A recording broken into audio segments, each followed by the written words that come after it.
तिलक चढ़ावई के चढ़वल हो।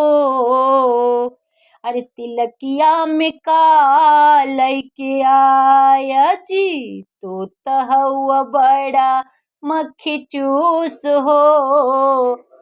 तिलकिया में का लैके आया। पहिले तो कहत रहा फोर व्हीलर लियाऊ बाई, पहिले तो कहत रहा फोर व्हीलर लियाऊ बाई। साइकिलौ न तोहरे आज आटा हो। अरे तिलकिया में का लैके आया, साइकिलौ तोहरे नाही अटल हो।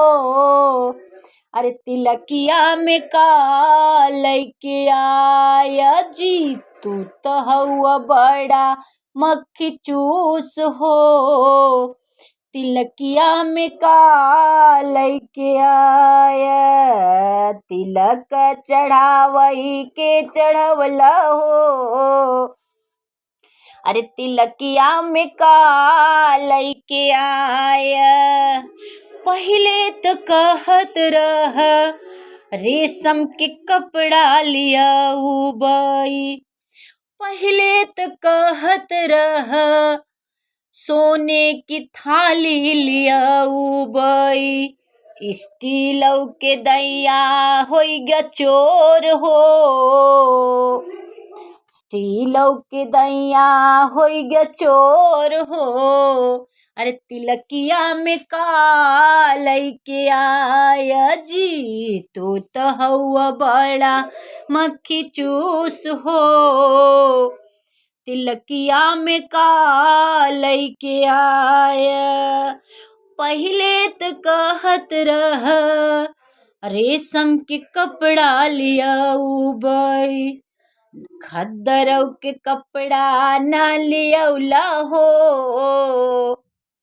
तिलकिया में का लैके आया, तू तो हउआ बड़ा मक्खी चूस हो।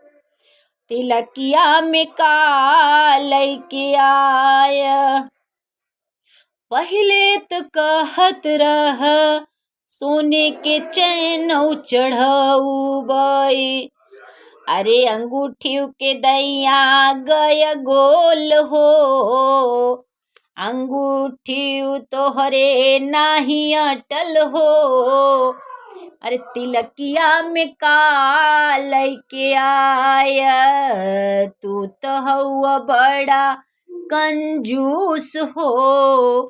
अरे तिलकिया में का लैके आया।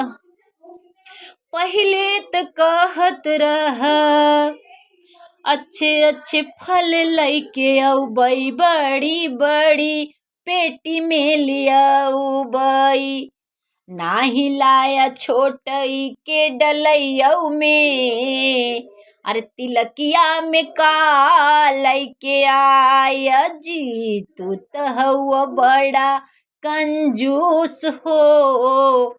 अरे तिलकिया में का लैके आया, तू तो हउआ बड़ा मक्खी चूस हो।